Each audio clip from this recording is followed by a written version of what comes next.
local, généralement, plus ou moins de la salle, mais pas que. Avec du référencement naturel, du référencement payant. Et au mieux, on associe les deux mondes. C'est le mot un peu à la mode, le digital. On arrive un peu à associer deux. Mais il n'y a pas que ça. Il y a d'autres moyens qui permettent d'acquérir des clients, également ça remet un petit peu au goût de le oreille et la recommandation. Et également, on peut associer à ça tout ce qui est partenariat avec des blogueurs, des influenceurs. Et donc, ce que je vous propose aujourd'hui, c'est les témoignages donc, de deux agences. Donc, Nathalie, qui présente son agence Le Goût du Voyage, et puis et moi-même. Alors, un point très, très important en préambule également, de ce dont on va vous parler aujourd'hui, ce sont uniquement des outils qui fonctionnent pour nos deux cas particuliers. On n'a absolument pas la prétention, et a fortiori moi qui suis relativement récent dans le milieu, que ce soit des exemples qui soient reproductibles ou applicables pour d'autres. Mais voilà, on vous livre un petit peu ce qui pour nous semble fonctionner. Donc ça n'a que cette valeur et on n'a strictement aucune leçon à donner à ce sujet. Ce sont simplement des témoignages. Le sommaire d'aujourd'hui, donc tout d'abord présentation de Nathalie et d'Éric. Donc je commencerai à vous présenter rapidement le voyage. Alors je vous le fais évidemment de vous vendre, mais simplement pour vous expliquer pourquoi j'en suis venu à acquérir des clients via les moyens du réseau. Je vous donnerai quelques exemples de réseaux que moi j'utilise. Nathalie ensuite la parole et on fera de même. On a des agences qui sont quand même assez différentes avec des points communs, pas forcément les mêmes réseaux. Elle nous parlera de coûts également, pour revenir à des choses sérieuses. Et ensuite, je reprendrai la parole pour vous expliquer le partenariat que j'ai avec une blogueuse, Caroline, en fait, qui a un blog qui s'appelle Voyage Family. Et donc, elle sera présente également. Je vous donnerai la parole 3-4 minutes. Elle explique un petit peu, et puis je vous expliquerai un petit peu comment on fonctionne et ce que ça nous apporte. Voilà globalement l'ordre du jour. Et on se prendra un temps d'échange à la fin. Je vais essayer de parler vite, de telle manière qu'on ait suffisamment de temps pour échanger. Donc, n'hésitez pas aussi à poser des questions sur le chat et on essaiera d'y répondre. Alors, je commence par moi-même. Donc, j'ai créé une agence de voyage sur mesure qui s'appelle, c'est simple, j'ai fait il y a 5 ans, donc c'est récent. Et le petit slogan, c'est plus qu'un voyage, virgule le vôtre. Je suis seul, c'est important pour la suite. Je n'ai pas d'agence physique. Bon, j'ai un site vitrine, une page Facebook, etc. Mais voilà. Je fais presque uniquement du sur-mesure en outgoing. Je fais presque toutes les destinations. Donc, il y a des exceptions, puis je ne veux pas faire. Je ne fais pas ou très très peu de l'inclusive, de croisière type Costa. Je ne fais pas de vol sec. Bon, pourquoi? Parce que j'estime que pour moi, ça n'a ni valeur ajoutée de le proposer. Puis, ce n'est pas trop conforme à ma manière de voyager. Mes destinations principales, c'est du long courrier, 80%. Donc, bon, les pays style Indonésie, Sri Lanka, Japon, Vietnam, Tanzanie, Costa Rica, et en moyen courrier, Oman, Jordanie, Grèce et l'Islande. À 80%, je passe via des réceptifs.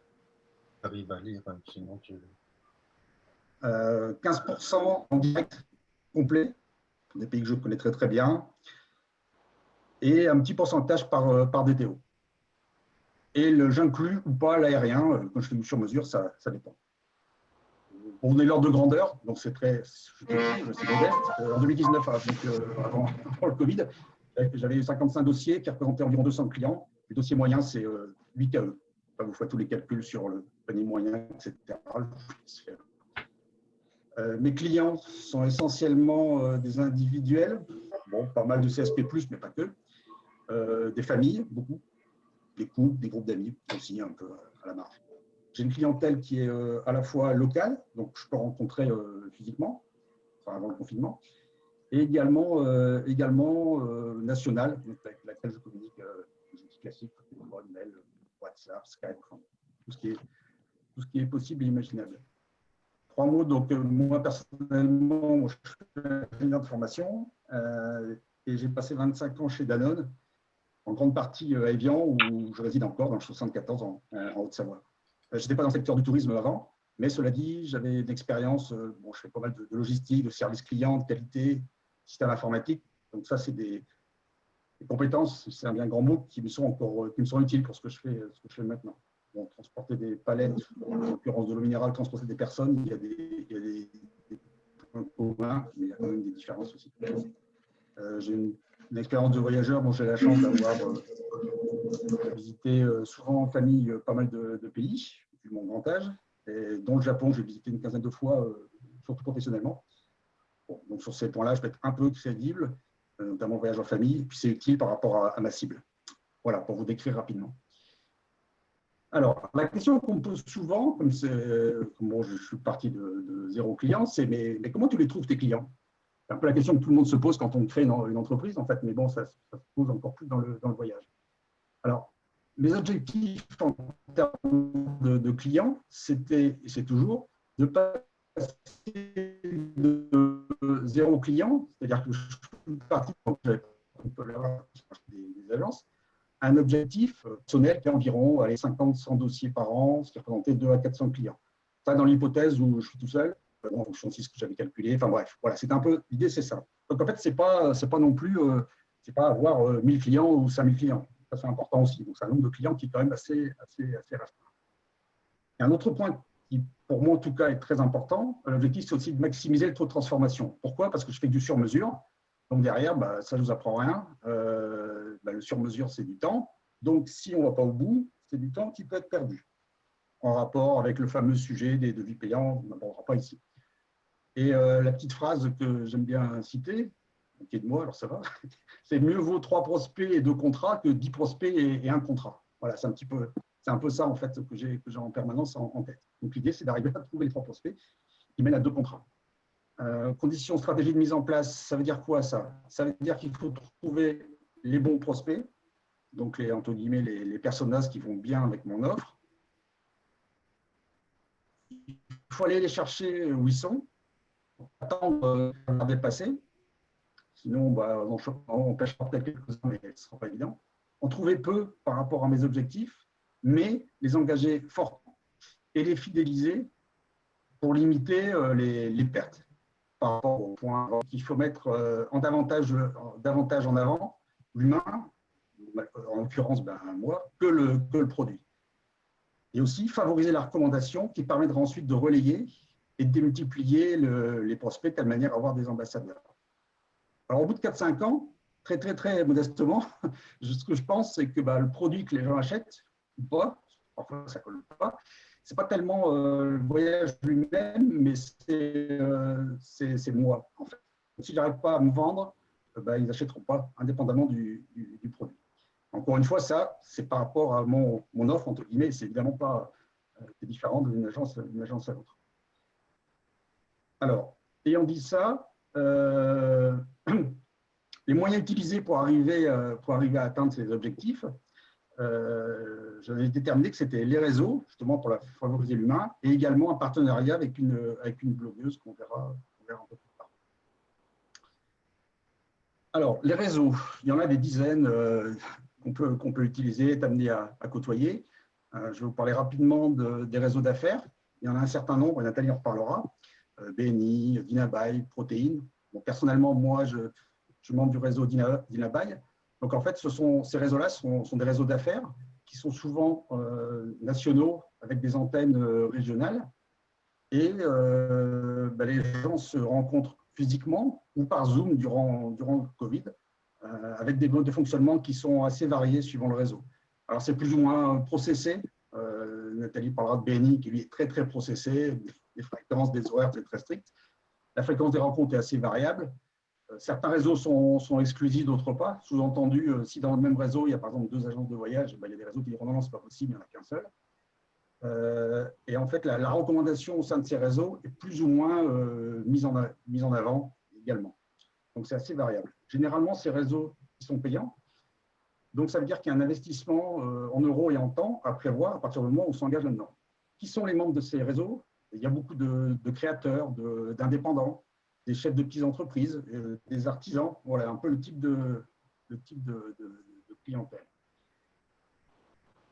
Les avantages que j'y vois, alors généralement, c'est des réseaux qui favorisent les relations B2B. Mais, ça veut dire que quand vous parlez à un avocat ou à un assureur, derrière l'assureur, il y a souvent quelqu'un qui a envie de voyager. Ce qui veut dire que, en fait, dans ce qu'on propose, ça intéresse un peu tout le monde. Ça, c'est un point important. Alors qu'à l'inverse, l'assureur, il ne parlera pas forcément, il n'intéressera pas forcément tous les autres membres du réseau. Ça permet de nouer des contacts avec d'autres métiers utiles. Parce que dans ces réseaux, bah oui, il peut y avoir des comptables, des informaticiens, du web marketing. Donc ça, c'est utile dans le développement de son activité. Ça permet également d'accéder à des métiers qui cherchent souvent un volet voyage pour leur activité. Donc, genre des coachs, par exemple, c'est assez clair, ou des professeurs de yoga cherchent quelqu'un qui est matriculé pour organiser son voyage au Maroc. Voilà, c'est ce genre de choses-là. Et parce que j'ai pu voir, il me semble que les œuvres sont présentes dans ces réseaux. Donc, il y a des places à prendre. C'est une stratégie qui est sur du moyen-long terme. Pourquoi? Parce qu'il faut du temps avant que les autres membres du réseau comprennent un peu ce que vous faites. Et ça, c'est la base pour pouvoir ensuite recommander.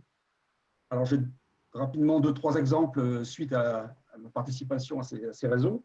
J'ai par exemple, perso, un agent immobilier qui était parti en couple au Vietnam suite à la première rencontre réseau. Moi, j'avais réussi quelque part à lui vendre ça.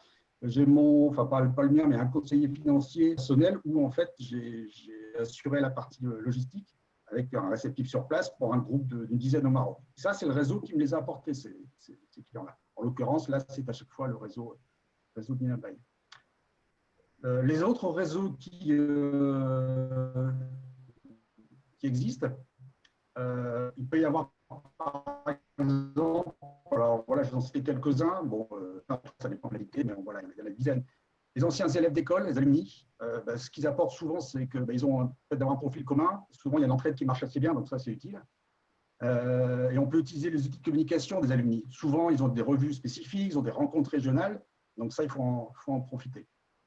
Donc, dans mon cas, moi, je suis ingénieur des mines, j'ai bien profité de ça. Il y a également les réseaux professionnels d'entreprise où on peut être amené, si on a un passé professionnel, à avoir travaillé. Donc, soit directement les entreprises, soit aussi il y a des réseaux d'anciens salariés d'entreprise. Donc là, je peux témoigner, moi étant ayant été chez Danone, il y a un club, un réseau pour des anciens de Danone, qui organise également des rencontres, qui a un site, donc ça permet de promouvoir un peu ce qu'on fait. On peut se positionner aussi dans l'entreprise présente, par exemple, auprès du CEO d'entreprise. C'est clair qu'on a une petite porte d'entrée. On ne s'en sert pas, mais voilà. 2-3 exemples rapidement. Par exemple, j'avais un collègue, j'avais depuis une quinzaine d'années, j'ai rencontré à une soirée d'Alone. Bon, il est parti en Thaïlande. Un voyage de noces d'un ancien collègue, du fils d'un ancien collègue en Australie. Responsable de l'Arbu des ingénieurs des mines, lui, en discutant, il est parti à Oman. Et également, les alumni, en fait, on peut toucher plusieurs promos en même temps. Ça veut dire que c'est intéressant. Il peut y avoir également des clubs de voyageurs. Alors, j'ai un exemple à citer. Il y en a un qui s'appelle la BM, qui est une association Aventure du bout du monde, qui a des antennes régionales un peu partout en France. Il se trouve qu'ils m'avaient contacté, en fait, et je leur avais organisé une petite conférence sur le Japon, qui est un pays que je connais bien.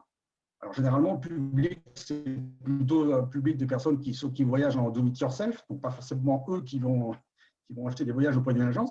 Mais l'intérêt, c'est que grâce à ça, il y avait eu un article dans la presse locale. Et puis, suite à ça, moi, j'ai eu 2 voyages pour le Japon qui ont été la conséquence de cette rencontre via ce réseau. Il y en a d'autres également. Après, il y a les réseaux qui ont des antennes régionales, la CCI, CPME, Centre des jeunes dirigeants. Il peut y en avoir des très locaux, mais ça peut être un peu tout. Donc, dans 74, en Haute-Savoie, il y a un réseau. RH Solutions, c'est un réseau avec une société qui fait du portage salarial, qui organise régulièrement des rencontres. Vraiment localement, près de chez moi, j'ai un réseau, une association locale de retour à l'emploi. Donc, vous allez me dire, mais bon, est-ce qu'on va arriver à vendre des voyages? Peu importe, je dirais, l'idée, c'est de participer à ces réseaux. Et puis après, on parle de ce qu'on fait. Et puis, de fil en aiguille, de bouche à oreille, on arrive quand même à créer des contacts et puis et à obtenir des ventes. Il y a un réseau en 114 qui s'appelle le réseau des fondus, qui est très, très dynamique. Il y a beaucoup d'entrepreneurs, des commerçants, des créateurs. Alors, quelques points perso que je retire tout ça, c'est qu'il faut saisir toutes les occasions de parler de soi et de son activité dans ces réseaux. Bon, c'est le fameux personal branding. Alors, on nous dit un peu parfois une carte de visite un peu ambulante lors des rencontres physiques, mais également via les autres médias de ces réseaux. Quand il y a un site web, une newsletter, voire des podcasts, évidemment via les Zooms. Il faut souvent, toujours donner, semer avant d'éventuellement recevoir. Bon, ça c'est un peu classique, mais je dirais dans le cadre des réseaux, il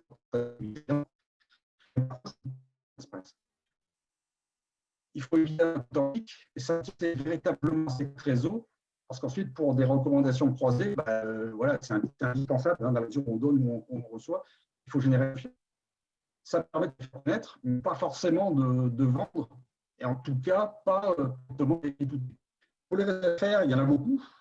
Donc, ma conviction est très, très processée, soit qui sont beaucoup plus open sur les personnes qui viennent dedans. Voilà, donc ça demande un peu de temps, mais il faut essayer. Il ne faut pas hésiter à se déplacer. C'est comme pour le client, il faut aller chercher le client, et puis les réseaux, il faut aussi bouger. Un petit peu géographiquement, on est basé, mais voilà, il ne faut pas attendre que ça vienne. Un autre point, en complément, j'utilise beaucoup les réseaux sociaux ad hoc pour se rappeler un peu aux bons souvenirs des gens. Donc évidemment LinkedIn, mais j'utilise beaucoup en B2C, pas tellement en B2B. Donc ça permet après que les gens soient au courant de mon actualité. Et je considère que pour moi, c'est le premier réseau. Donc voilà, j'en ai terminé avec ma première partie. Je vais laisser la parole à Nathalie, qui va nous parler du goût du voyage.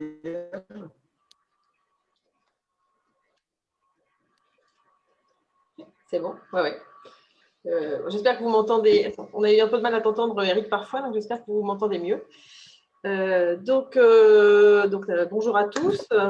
Eric a dit beaucoup de choses, donc moi je travaille beaucoup en réseau. Donc à la base j'ai créé une agence de voyage traditionnelle en 2007, donc dans l'Eure, qui s'appelle Envie d'ailleurs. Et en voulant développer une activité nouvelle au sein de l'agence, j'ai décidé de déménager au Havre en 2018. Donc j'ai créé un concept d'agence de voyage innovante donc en mai 2018. Et donc, pour travailler davantage sur le sur-mesure que j'avais déjà mis en place quelques années auparavant. Merci. Et je me suis décidée à créer une agence nouvelle génération, mais quand même à 100 km de mon point de vente dans lequel je travaillais depuis plus de 10 ans, où j'avais déjà une bonne clientèle. Donc, aujourd'hui, création d'un lieu qui invite au voyage par son bar du monde. Mais comment garder ses acquis et puis drainer une nouvelle clientèle? Parce que, effectivement, 100 km de décalage, c'est non négligeable et on ne peut pas partir sur un gros projet comme c'était financièrement avec rien dans les poches. Eric, je veux bien que j'ai pas la main sur le… Je veux bien que tu me mettes la slide suivante, s'il te plaît.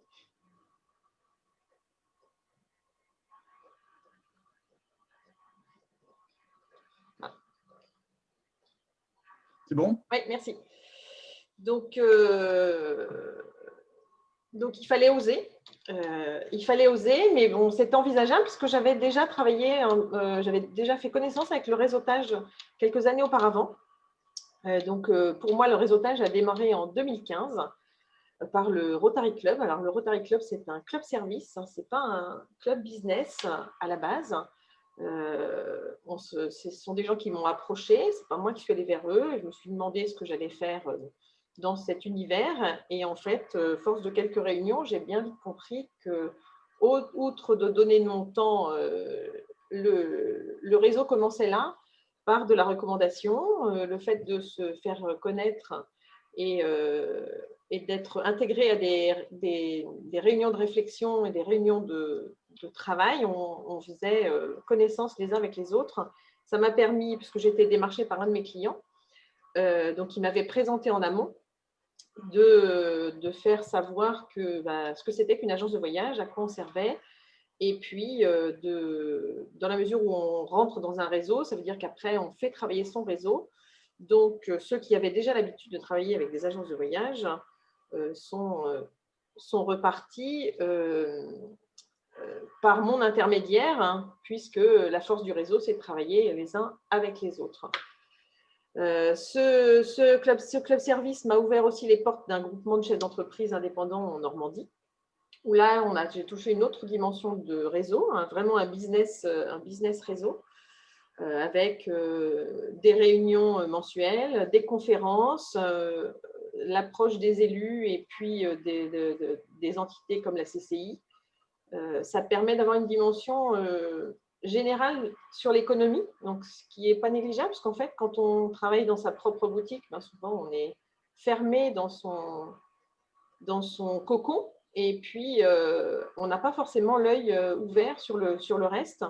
Et donc cette partie-là m'a permis de comprendre, d'aller tâter le terrain et puis de voir ce que je pouvais apporter sur un territoire un peu plus large que ma ville, de commencer donc à travailler les membres du réseau pour me faire un fichier client avec lequel je pourrais avoir une fidélité sur mon déplacement 100 km plus loin, puisque le réseau me connaissant, me faisait confiance, n'avait pas de raison de me laisser tomber une fois que j'avais fait mes 100 km. Donc j'ai également, c'était pour moi les débuts du BNI là où j'étais. Oups. Excusez-moi, Eric, je ne sais pas ce que tu as fait, mais j'ai plus d'écran. Attends, je vais le remettre. Ouais. Sauf si. Excusez-nous. Hein.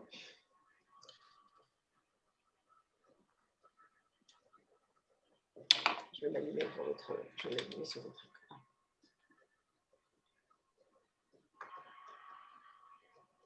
Non, c'est voilà, c'est celui-là. Donc, je reprends, pardon, excusez-moi pour l'interruption. Donc, j'ai commencé l'approche du BNI en voyant un peu à quoi ça ressemblait et je me suis donc déplacée au Havre en 2018. Avant de trouver l'agence et de l'ouvrir, j'ai eu besoin de corps de métier. Donc, je me suis approchée de certaines entreprises, que ce soit assureur, maître d'œuvre, marchand de fenêtres, pour faire mes travaux différents. Et j'ai vite été approchée par un BNI qui m'a dit, mais il faut venir nous voir, vous allez rencontrer du monde, vous allez voir comment on fonctionne, si vous avez des besoins, on peut vous recommander des gens et vous allez voir comment ça fonctionne. Donc, effectivement, le meilleur moyen de l'approuver, c'est de l'essayer. Hein. Donc, j'ai testé, j'ai fait quelques réunions parce que je n'avais pas non plus l'envie de dépenser beaucoup d'argent tout de suite pour démarrer ce réseau, qui est un réseau payant. Mais j'ai pu en découvrir les bienfaits. Donc, il faut savoir qu'au Havre, nous avons 5 clubs BNI, que je suis la seule agence de voyage dans un club et que donc je suis régulièrement courtisée et donc je fais faire régulièrement ma présentation dans les autres clubs du Havre, ce qui multiplie ma toile d'araignée, hein, comme j'appelle ça, de réseau.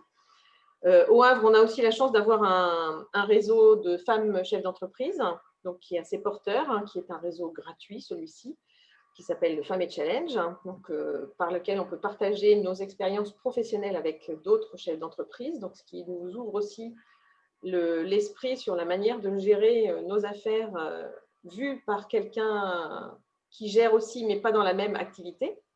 Donc, ça reste très intéressant dans la démarche. Donc, je me suis fait transférer de mon club Rotary du Neubourg vers le Havre, où là aussi, il y a 5 clubs Rotary au Havre, et avec une interaction dans les 5 clubs également. Donc, d'un petit réseau, j'ai fait quand même puissance maxi. Il y avait encore une phrase, pardon. Je peux remonter ? Oui, attends, je vais...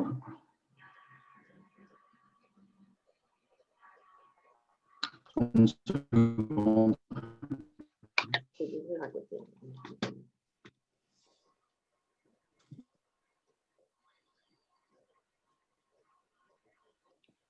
Celle de-dessus.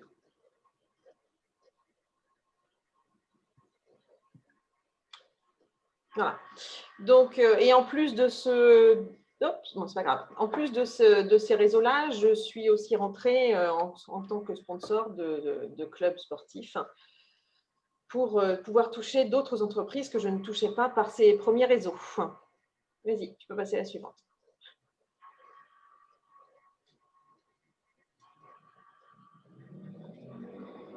Merci. Donc, le but de m'investir dans les réseaux, donc c'est, comme je disais tout à l'heure, c'est toucher une clientèle à laquelle je n'aurais pas facilement eu accès ou pas, en tout cas pas si rapidement. Comme l'a dit Eric, c'est se faire connaître, ça c'est extrêmement important. On a une activité en plus, nous on a une agence de voyage un petit peu atypique, donc on ne fait pas que du voyage et c'est bien aussi de le faire savoir. Développer une nouvelle segmentation de clientèle, asseoir une notoriété et démontrer l'intérêt de travailler avec notre agence de voyage. On a le principe avéré qui est profondément dans mes valeurs, hein, c'est le qui donne reçoit. Sortir de sa boutique et de ses propres problématiques pour s'ouvrir aux autres et s'ouvrir au marché qui nous entoure pour mieux les cerner et prendre de nouvelles idées. Parce qu'en fait, en discutant avec ces gens qui parfois ne comprennent pas à quoi sert encore une agence de voyage, ont peut-être aussi des suggestions à nous faire et c'est toujours intéressant de s'ouvrir, d'être curieux. Et puis, en ce moment, période un peu compliquée, l'entraide reste quand même non négligeable par l'intermédiaire des réseaux.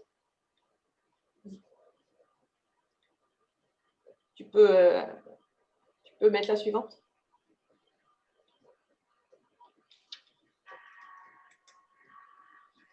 Allô, Eric?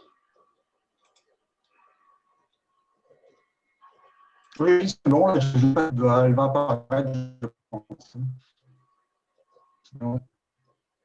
Est-ce que tu la vois correctement? Oui, c'est bon, merci. Alors, donc maintenant, on va quand même parler de coûts, parce que ça reste le nerf de la guerre quand même. Donc, l'implication de certains réseaux est parfois aussi financière. Donc, mais est-ce que pour tout le monde, le jeu en vaut la chandelle? Moi, je dirais oui. Je vais vous donner quelques exemples. Une adhésion annuelle au BNI, c'est environ 1 000 € pour l'année. Pour information, moi, pour l'année 2019 jusqu'au mois de mars, ça m'a généré 63 000 € de chiffre d'affaires. Et sur le mois d'octobre, 25 000 parce que la solidarité a fonctionné et que le réseau m'a recommandé. Et du coup, j'ai fait de la vente. Donc, pour 1 000 € de dépenses, ça fait quand même en un an 88 000 € de chiffre d'affaires. Donc, ce n'est pas négligeable. Une adhésion au Rotary, en tout cas au Havre, c'est 55 € par mois. Et les Rotariens voyagent, donc j'ai eu 50 000 € en 2019 et j'ai 60 000 € qui seront reportés sur 2021 parce qu'en fait, ces gens-là voyagent individuellement, mais organisent aussi de temps en temps des voyages en groupe. Nous demandent aussi parfois d'organiser des séminaires à l'international pour leurs déplacements au sein du Rotary. Comme on est très peu d'agences de voyage représentées ou dans l'un ou dans l'autre, en fait, on va très très vite récupérer de la nouvelle clientèle qui vient à nous parce que la recommandation fonctionne très très fort. Donc, pensez vraiment c'est de l'investissement de temps et un petit peu d'argent, mais franchement, ça vaut le coup de se lever le jeudi matin à 7 h. Pour la plupart des cas, c'est un peu comme ça sur le BNI. Les sponsoring des clubs sportifs, ça ne rapporte pas toujours financièrement à la hauteur de l'investissement qu'on y a mis. Mais par contre, c'est une excellente notoriété. Donc, c'est bien au début pour se faire connaître. Après, je pense que dans le temps, ça s'étiole un petit peu. Et puis, on a aussi, puisqu'on parle de réseau, mais on a aussi les réseaux sociaux. Une campagne sur Facebook bien ciblée, ça a aussi un bon retour sur la notoriété et bien souvent aussi sur le passage en boutique. Je vais vous donner 2 exemples. J'ai fait une campagne quand j'ai mis en ligne mon site internet qui m'a coûté 100 €. J'ai eu 1 500 clics sur mon site internet. Donc ça a duré une semaine et 24 000 personnes touchées. Donc c'est non négligeable. Quand on fait une soirée à l'agence, c'est pareil. En général, j'investis une centaine d'euros et j'ai 50 inscrits en 48 heures qui viennent profiter de la soirée spéciale de destination. Donc, c'est des coûts, certes, mais il y a un vrai retour dessus. faut penser qu'il n'y a pas que le coût financier, c'est un vrai investissement personnel.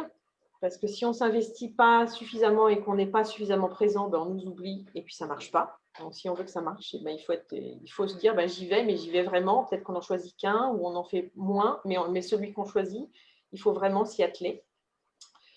En parallèle de tout ça, aujourd'hui, comme Eric en parlera après, moi j'ai aussi des partenariats avec des influenceurs locaux ou à l'international pour développer mes réseaux sociaux et rester visible sur l'ensemble de mes activités.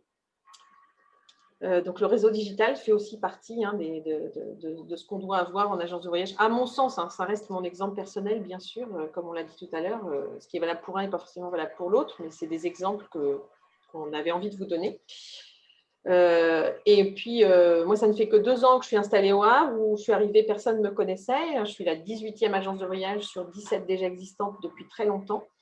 Et si on interroge les gens dans les réunions ou dans la rue, on a quand même les gens qui nous connaissent, qui connaissent notre nom, qui savent qu'on est une agence de voyage sur mesure, qu'on a un bar, on n'est pas comme les autres. Et puis, ceux qui soient clients chez nous ou pas chez nous aujourd'hui, mais ils savent qu'on existe. Donc, je pense que c'est un joli pari sur le fait qu'on est encore là aujourd'hui et on sera encore là demain parce qu'on se donne les moyens de démarcher autrement. Voilà, pour ma partie, je pense que j'ai fait le tour. Donc, je vais redonner la parole à Eric pour qu'il puisse continuer sur sa présentation. Puis, oui, alors premièrement, je suis désolé pour la qualité du son. Je vais plus beaucoup parler. Je verrai si je peux faire mieux après. Après, ce sera plus facile sans doute pour les échanges. En train de faire part de ce que je fais avec Caroline, qui est ici présente, qui a un blog qui s'appelle Voyage Family. Donc, je vais couper l'écran. Je vais laisser la parole à Caroline. Bonjour à tous. Merci Eric de laisser l'opportunité de parler de notre partenariat qui depuis 5 ans maintenant quasiment. Donc moi, pour me présenter rapidement, je suis une maman de 2 enfants. J'ai créé Voyage Family il y a 5 ans, donc maintenant, avec une ambition qui était de pousser les parents à partir sur les routes de France et du monde dans un esprit d'aventure, parce que ma conviction profonde, c'est que, c'est les meilleurs moments qu'on peut partager avec ses enfants, les moments les plus forts, et que je souhaite à tous les parents de pouvoir partager ça avec leurs enfants, et que 2, je pense vraiment que les enfants qui partent comme ça à la découverte du monde et des gens feront les citoyens de demain ouverts, tolérants et agiles dont nos sociétés ont besoin. Voilà, donc j'ai créé un site de contenu au départ qui était un blog basé sur nos expériences familiales personnelles.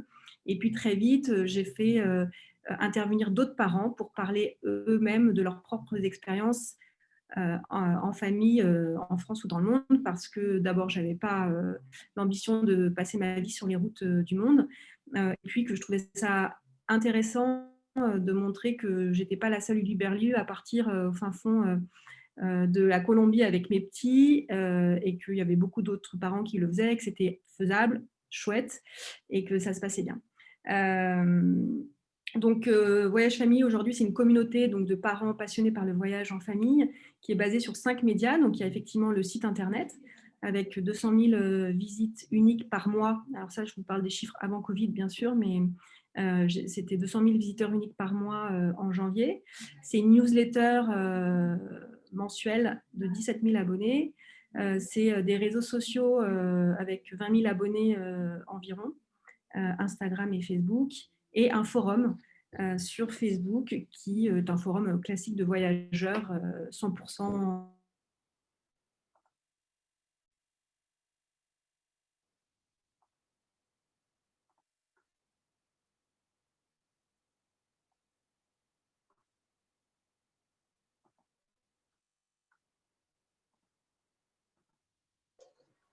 On a perdu Caroline. Oui, alors je ne sais pas si... Voilà, on l'a peut-être perdu. On a des petits soucis de connexion aujourd'hui. Caroline, est-ce que tu nous entends?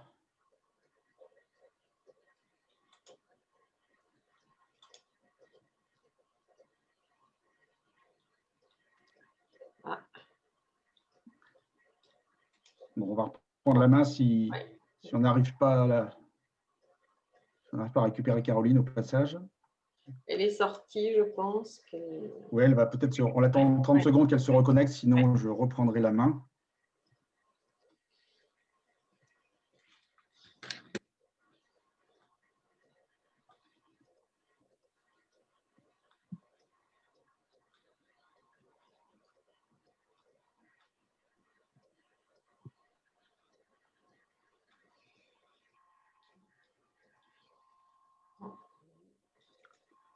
Bon, je ne la vois pas,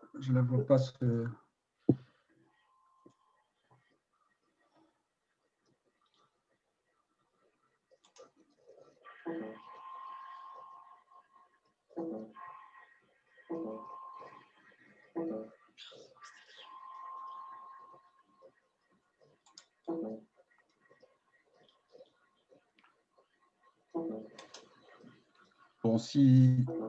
Voilà. Donc, si Caroline se reconnecte, on la laissera voilà, pour parler un petit peu de son partenariat, enfin de son blog. Et puis, alors en attendant, je vais rapidement en fait vous exprimer pourquoi en fait l'intérêt que je vois moi dans ce partenariat. En fait, la communauté de Caroline en fait sont essentiellement des familles, comme elle a commencé à l'indiquer. Et en fait, il y a une partie de sa communauté qui est bien en phase avec mon offre et aussi également ce que je peux proposer. À savoir, sont des familles francophones, souvent plus au CSP+. D'ailleurs, systématiquement, quand elles m'envoient un contact, ben voilà, je fais un petit profilage LinkedIn pour voir cibler un petit peu les personnes pour lesquelles elle me transmet les demandes. C'est des personnes souvent qui ont un besoin fort de réassurance, sécurité et de service. Assez souvent, ben, ce sont des mamans qui en fait sont sur ce blog. Des familles monoparentales, que voilà, une clientèle en fait qui a vraiment ce besoin-là de réassurance que j'essaie de pouvoir leur proposer. Et également, de par mon expérience perso de voyage en famille, bon, je dirais que c'est assez facile d'utiliser cette expérience dans l'échange que j'ai avec les contacts que me transmet Caroline. D'un point de vue économique, je dirais que le taux de transformation, il est correct. Et le déchet, s'il y a du déchet, il est surtout au premier mail, en fait. C'est-à-dire dans la mesure où elle me transmet les contacts, les demandes qu'elle a via son site. En fait, après, moi, je recontacte la personne. Et si je vois que ça, entre guillemets, ça ne mord pas tout de suite, bon, ben, je laisse tomber. Ce qui est toujours pareil, c'est en sur-mesure. Ce qui est embêtant, c'est quand on ne va pas au bout, plutôt vers la fin du process, pas tellement au début. L'avantage pour moi également, c'est que Caroline me transmet des demandes qui sont filtrées. À savoir que je lui ai donné un petit cahier des charges en lui disant, voilà, en termes de budget, de type de voyage, de destination, je lui dis ce qui ne m'intéresse pas. Ça, c'est important. Et également, ça représente un pourcentage de mon activité qui est modulable, à la mesure où c'est ce qu'on a convenu ensemble. Ça veut dire que, en fonction de la saisonnalité des demandes que j'ai par ailleurs, je peux très bien lui dire à Caroline, là, pour le moment, là, c'est bon, j'en ai trop, comme je suis seul. Donc, voilà, vois si on peut un peu déporter la demande. Et également, le point qui est essentiel pour moi, c'est que je ne suis pas trop dépendant en fait de ce que m'apporte Caroline. Si j'avais un chiffre d'affaires qui dépendait à 80% de ces demandes, ce serait problématique. Ce n'est pas le cas. Donc ça, c'est un point qui est assez important.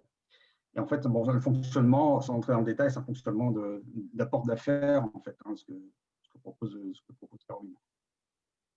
Un autre point qui est important également, ce sont des clients évidemment qui sont fidélisables et qui ensuite, pour moi, deviennent ambassadeurs et puis peuvent également me commander auprès d'autres personnes. Alors, je ne sais pas si Caroline a pu se reconnecter. Vraiment, Oui, oui. je suis là, vous m'entendez? Oui, vas-y Caroline. Donc, Oui. j'avais embrayé tout de suite sur les avantages que je voyais dans notre partenariat. Donc, peut-être si tu peux reprendre la parole de… Oui, désolée. Voilà, notre réseau nous a lâchés. Donc, j'espère que ça ira. Parce que, du coup, je suis sur le réseau de mon téléphone. Bref. Non, bah voilà, j'ai l'impression que tu as un peu pris la main derrière. En fait, ce que je peux peut-être ajouter par rapport à ce que tu dis, et je ne sais pas si les agences ont envie de mettre en place des choses, c'est peut-être moi, mon point de vue d'influenceur, c'est pour revenir, c'est que j'avais énormément de demandes de partenaires, de lecteurs qui me disaient, on a lu ton article sur le Sri Lanka, on adore, est-ce que tu peux nous aider à organiser le voyage? Ben non, en fait, moi, ce n'est pas mon métier, et puis ça le sera. Enfin, c'est un vrai autre métier, et puis je n'ai pas spécialement envie de me lancer dans ce métier-là. Et puis, je refusais énormément de demandes comme ça, où je disais non, moi, voilà, vous pouvez reproduire ce que j'ai fait, mais je ne peux pas vous aider plus. Et puis sur ce, j'ai rencontré effectivement Eric, et on a trouvé un bon partenariat, parce que de m'ouvrir une nouvelle ligne de business pour mon entreprise, ça me permet aussi d'ouvrir une nouvelle ligne de service. C'est-à-dire que plutôt que de dire à mes lecteurs, désolé, je ne peux rien pour vous, débrouillez-vous, je leur dis, moi j'ai une solution pour vous, effectivement, je peux vous mettre en contact avec une personne dont c'est le métier. Et donc l'idée, c'est que je prends les devis, je sélectionne, c'est-à-dire que je fais un peu le tri dans la qualité, c'est-à-dire la faisabilité en tout cas des projets. Et j'ai sélectionné 4 partenaires. Donc, il y a Eric. J'en ai d'autres aussi parce que Eric, il y a des choses qu'il ne fait pas. Et donc, de la même manière, j'essaie de pouvoir apporter en termes de service une réponse à tous les gens qui me contactent, encore une fois, quand le budget le permet. Et donc, moi, mon travail, c'est de dispatcher. Et ensuite, j'explique bien que l'idée, c'est absolument… Voilà, moi, après, je laisse les professionnels faire, c'est-à-dire qu'une fois que la mise en relation est effectuée, moi, je n'interviens absolument plus. Je ne regarde même plus ce qu'Eric propose à mes lecteurs. Et c'est un point sur lequel je voulais revenir, c'est que si on met en place ce genre de partenariat, moi, personnellement, j'étais très contente, avant de pouvoir le faire, de rencontrer Eric de visu, parce que dans le fond, j'engage ma notoriété, ma responsabilité. C'est-à-dire que si demain, le voyage se passe mal, on pourrait discuter de ma responsabilité, comment dire, d'un point de vue juridique. Mais en tout cas, d'un point de vue notoriété, image de marque, voilà, j'ai besoin d'être sûre à 100% que la personne que je recommande, je partirai avec elle, en fait. Voilà, donc, c'est vraiment un point important, je pense que l'influenceur doit être rassuré aussi sur la personne à qui il transmet ses lecteurs. Ça, c'est le premier point. Le deuxième point, c'est que j'ai essayé de faire des partenariats avec des agences un peu plus grosses. Et en fait, j'étais pas du tout à l'aise avec ça. Et ça ne marchait pas. Pour la simple et bonne raison, c'est que même si Voyage Family n'est plus réellement un blog, mais plus un magazine, c'est-à-dire que ce n'est plus auto-centré sur Caroline Croze, enfin sur mon visage, ma personne, ce que je représente, il y a quand même une histoire de personnification dans l'influence digitale, et que j'aime bien pouvoir dire que Caroline transmet un dossier à Eric ou à une autre personne, et que l'agence à laquelle je transmets la demande soit également personnifiée par une vraie personne. Et je pense que c'est vraiment ça la force du duo qu'on a réussi à mettre en place avec Eric, c'est que les gens me font confiance et que je les mets dans les mains d'Eric, à qui je fais vraiment confiance, et qui va les traiter personnellement aussi. Donc, ils sont pris en main de début jusqu'à la fin.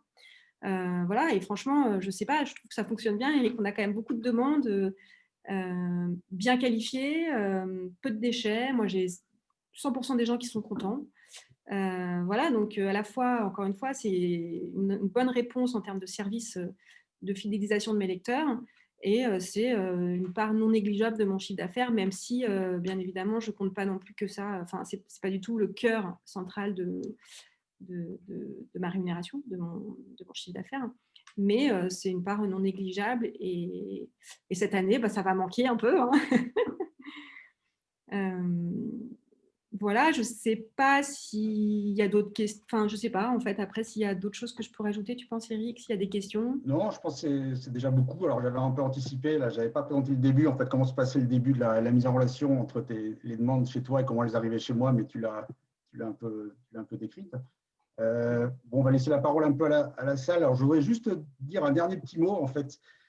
C'est une demande que j'avais reçue qui illustre bien, à mon avis, comment ça peut fonctionner, le partenariat avec Caroline, et puis la suite aussi, comment ça peut fonctionner le réseau. J'ai reçu une demande, c'était il y a un an, je vous la relis en fait. Hein. Je trouvais que c'était assez drôle. C'est en parlant voyage au Japon avec notre chirurgien dentiste, le docteur Guillaume P. à Fontainebleau, que nous avons appris l'existence de votre entreprise. Monsieur P, élogieux quant à votre prestation pour son séjour au Japon en famille, nous a communiqué les coordonnées de votre site. Nous sommes deux couples âgés de 65 ans, désireux de découvrir le Japon actuel comme le Japon ancestral. Et en fait, ce qu'il faut savoir, c'est que la famille, là, le dentiste, donc, était passé via le blog de Caroline. Je ne savais même pas qu'il était dentiste, en fait. Hein. Donc, bon, voilà, on avait préparé le dossier, le voyage ensemble. Et donc, consécutivement, donc, suite à ça, donc, je me suis imaginé la scène où, en fait, la personne était chez son dentiste et ils étaient arrivés à parler de son voyage au Japon. Ce qui est intéressant, c'est que, voilà, là, pour le coup, c'est du bouche, pas vraiment le bouche à oreille ou du bouche à doigt, je ne sais pas comment on peut exprimer ça, mais c'est intéressant parce que, en fait, on est parti d'un contact avec une famille, un voyage, et finalement, j'ai récupéré deux autres contacts avec deux couples, donc de personnes de 65 ans. Et voilà, ça, c'est la recommandation. Et on voit que c'est multigénérationnel. Donc, j'ai trouvé que c'était très, très intéressant.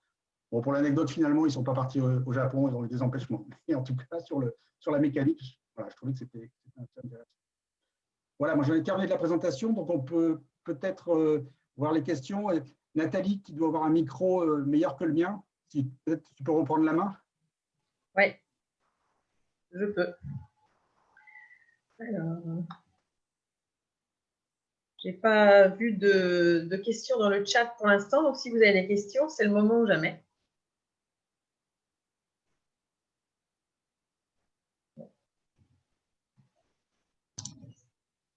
Moi, j'ai une question pour Caroline.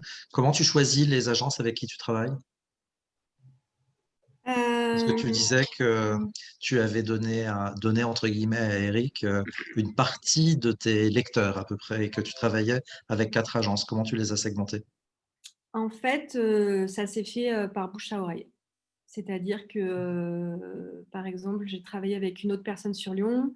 Elle m'a été recommandée par quelqu'un. On s'est rencontrés. Je lui ai fait confiance. Je me suis demandé est-ce que je confierais mon voyage à cette personne. J'ai répondu par l'affirmative à cette question. Et donc, voilà, on a commencé à travailler ensemble. Et puis, voilà, pour les autres, ça se fait exactement pareil. Il y en a une en Afrique du Sud. En fait, donc, bon, enfin voilà. Donc, ça se fait soit par bouche à oreille, soit il y a une personne qui m'a contactée en direct. Elle répondait à une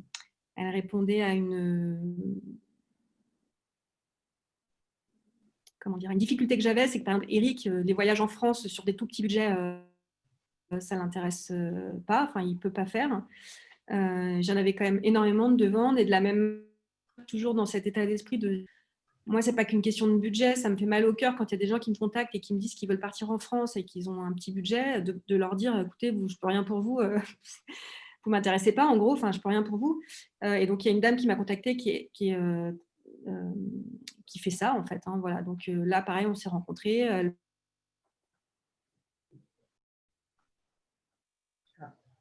Que les autres avec lesquels je travaillais ne répondaient pas. C'est vraiment, je crois qu'avec Eric, on n'a même pas de contrat ensemble.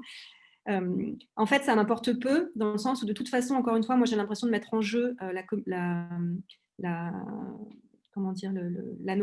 l'image de marque de mon entreprise.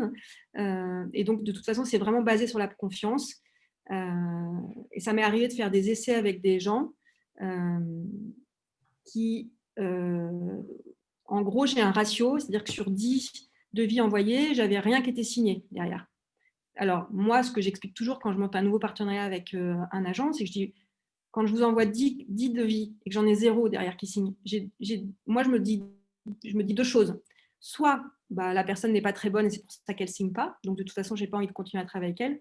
Soit elle ne me fait pas remonter tout ce qu'elle signe, parce que moi, derrière, je ne vais pas vérifier. Encore une fois, c'est de la confiance.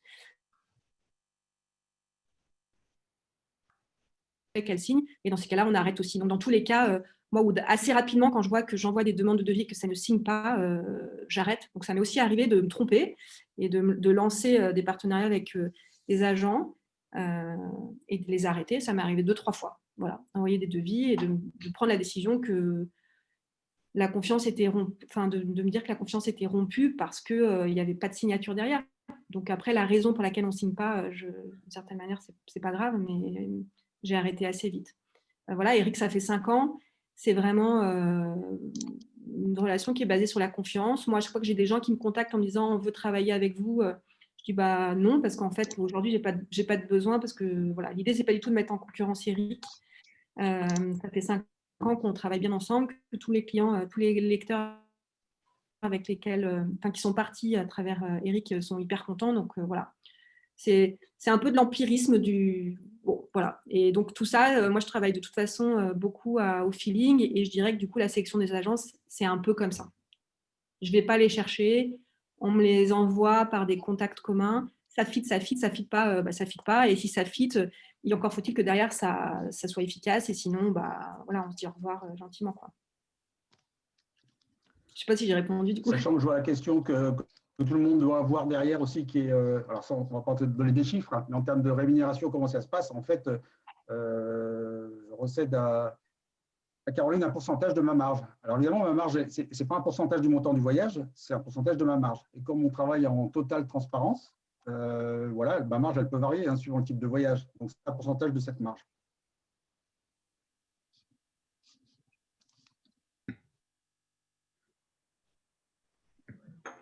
Est-ce que certains d'entre vous utilisent déjà les réseaux? Enfin, ce genre de réseau qu'on a pu citer? Ou est-ce que c'est nouveau pour vous?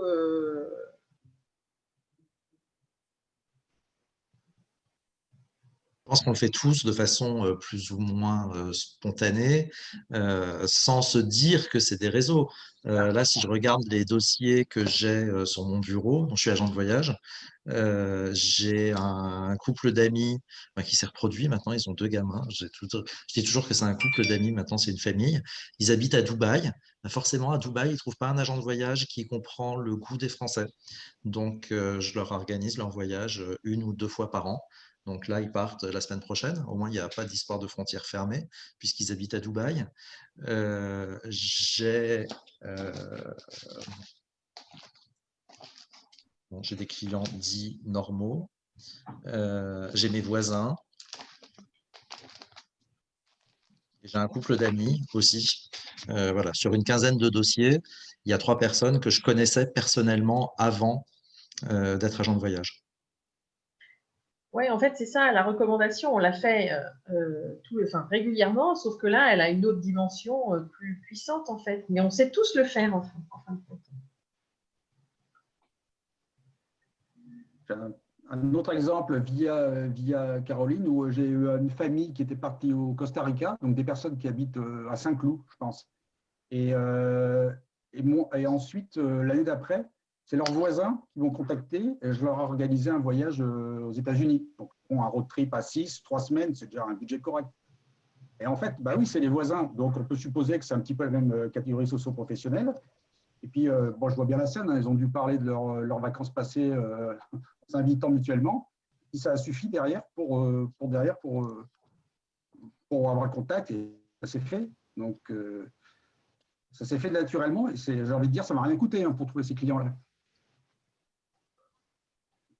Et je ne les ai jamais vus. Je les verrai sans doute jamais. J'ai une question. Attends, je mets la vidéo pour qu'on voit. Jean-Pierre Pinheiro. Donc, je suis responsable du tourisme du Portugal. Alors, avant de poser ma question, déjà, je tenais à vous féliciter parce que ça fait plaisir de voir qu'il y a une résilience aussi chez les agents de voyage, parce que ça fait des années qu'on entend parler d'un futur éventuel, d'une mort éventuelle des agents de voyage traditionnels, et ça fait plaisir de voir que finalement, il y a le vrai agent de voyage du terrain, celui qui va chercher ses réseaux, qui se lève le matin pour aller chercher ses clients, qui se bat et qui réussit à vivre très bien avec un groupe de réseau, un groupe de clients, mais ça ne se fait pas tout seul, il faut aller les chercher. Et donc, ça fait plaisir de voir que ce métier, je le pense en tout cas, a encore de l'avenir devant lui. Alors, ma question était concernée justement ce que vous avez évoqué pour l'instant, donc de ces clients que vous allez chercher justement, soit par les réseaux qu'on a évoqués, les BNI, etc., soit avec l'aide d'influenceurs. Alors c'est une question un petit peu naïve, de qui n'est pas vraiment du métier. Est-ce que dans ces cas de figure, vous vous partez plutôt sur des voyages à la carte ou est-ce que ça vous arrive aussi par ces réseaux-là de vendre après des produits de tour opérateur, des produits de brochure? Et ma deuxième question qui vient un petit peu à la suite de cela, c'est est-ce que pour vous, j'ai un petit peu une idée de la réponse, mais bon, est-ce que pour vous, il est plus intéressant en termes de marge de vendre des produits à la carte plutôt que de revendre des produits packagés par des tour opérateurs? Alors, je vais commencer à répondre. Après, Eric pourra donner sa suite. Merci, Jean-Pierre. Alors, moi, aujourd'hui, je me suis décidée à basculer à 100% sur du voyage sur mesure. Jusqu'à présent, je faisais un peu des deux. Après, oui, je me rémunère bien mieux en travaillant sur le sur-mesure que de passer par un tour opérateur, ça c'est évident. J'ai repris même dernièrement l'actif d'une agence de voyage qui vient de fermer et qui ne travaille que sur du tour opérateur. Quand j'ai vu les marges qui vont avec, j'ai pleuré. Je me suis dit, c'est pas possible, on ne peut pas travailler pour si peu, c'est pas possible. Donc, sachant que le client, in fine, il n'est pas pénalisé sur le prix. Hein. Il gagne, c'est même parfois même plus intéressant pour lui de voyager sur mesure que de voyager en formule packagée tour opérateur pour une prestation un peu différente. Donc c'est dommage, mais c'est comme ça. Et du coup, vu que ça peut se transformer comme ça, c'est tout à fait aussi. On peut travailler le produit packagé tour opérateur de façon différente pour que le client se retrouve sur un voyage sur mesure avec une autre formule. Parce que quand on leur explique la façon de travailler, la façon qu'on peut avoir de leur réinventer leur voyage, de le penser ensemble, on peut aussi faire banco. Maintenant, ça m'est arrivé et ça m'arrivera certainement encore de vendre une croisière. En plus, moi, je suis expert croisière, donc sur l'ensemble de la Terre, de la planète, sur les différentes croisières qui existent. Donc, ça ne me gêne pas de vendre une croisière, mais effectivement, j'ai aussi l'avantage de connaître beaucoup de croisiéristes et donc d'affiner en fonction du client, parce qu'un client croisière pense qu'il est un client de tel type de typologie de croisière, mais pas forcément, parce que parfois il ne connaît pas le reste, en fait. Donc, on doit aussi, même sur ces produits-là, avoir une autre spécificité. Et puis, bon, faire de la reco simple, si on nous dit je veux un tout inclus une semaine, pourquoi pas? Maintenant, ça dépend des valeurs qu'on a envie de défendre. En tout cas, en ce qui me concerne, ça va plutôt être ça. Oui, je sais faire, ça fait 30 ans que je vends du voyage, j'ai vendu du packagé pendant des années. Mais ceci dit, ça fait plus de 5 ans maintenant que je suis passée au sur-mesure et j'en fais de plus en plus. Et effectivement, j'ai l'impression de faire vraiment mon métier. Pour ajouter un point aussi, ce que dit Nathalie, c'est moi je fais ça, alors j'ai la chance aussi par passion.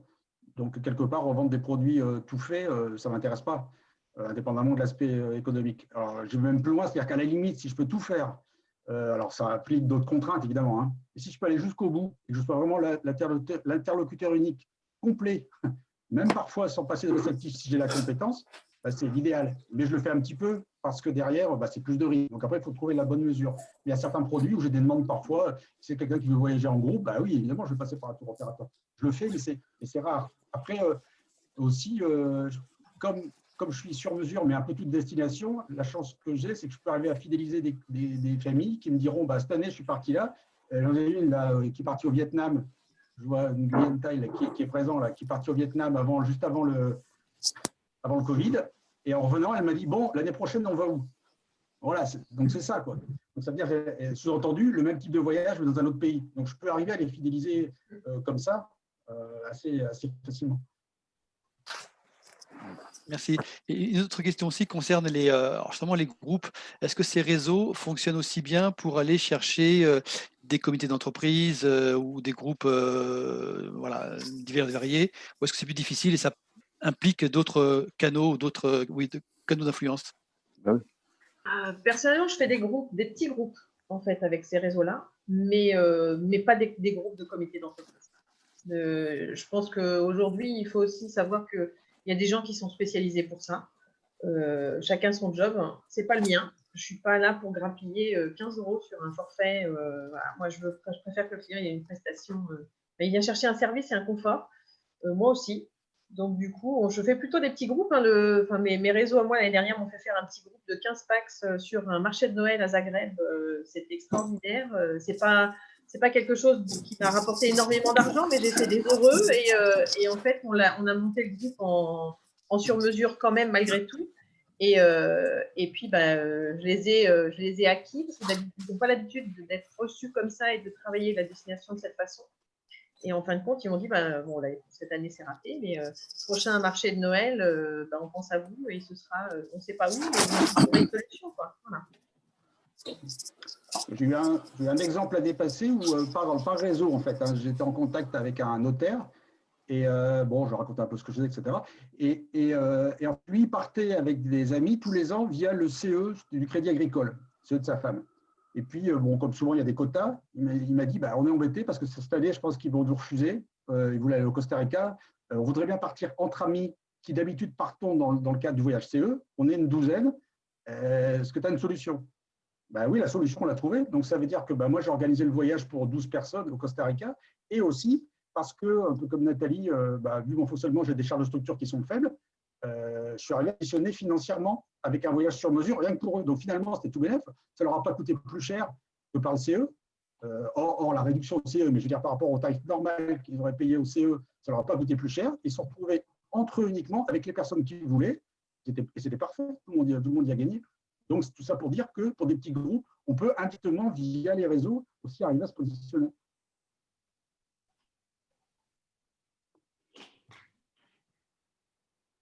Merci. Bon, il est 16h10. Je ne sais pas s'il y a encore d'autres questions. D'autres questions à venir?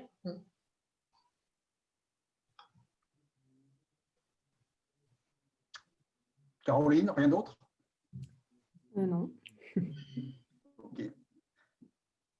Bon, je pense que nous allons conclure. Donc, désolé pour la qualité du son. On a enregistré, alors je ne sais pas ce que ça donnera, on verra. Bon, il y aura toujours la présentation éventuellement qu'on pourra mettre à disposition. Vraiment, vraiment désolé, la technique, c'est un petit peu lâché aujourd'hui. Merci à tous. Et bonne fin de journée. Nathalie, le mot de la fin? Et voilà, donner, c'est recevoir, hein, donc n'hésitez pas. On a de l'avenir demain, donc on a du boulot, et comme l'a dit Jean-Pierre tout à l'heure, effectivement, on a encore un bel avenir devant nous, mais c'est à nous d'aller le chercher, et il ne viendra pas tout seul. Mais si on va le chercher, franchement, on peut faire quelque chose d'assez extraordinaire. Voilà. Merci à tous de votre attention. Et puis à bientôt. Demain, Café Respire, n'oubliez pas. Demain matin. Oui, d'ailleurs, c'est monsieur Frédéric ici présent qui anime. Alors, demain, Café Respire, 9h, vous avez le lien sur la page Facebook et sur la page LinkedIn. Tout le monde déguisé ou maquillé. Ah. On a commencé un petit entraînement ce matin. Un dress code. Ouais, c'est ça. Alors, à demain. Merci à tous. Bye bye. Merci beaucoup. Au revoir.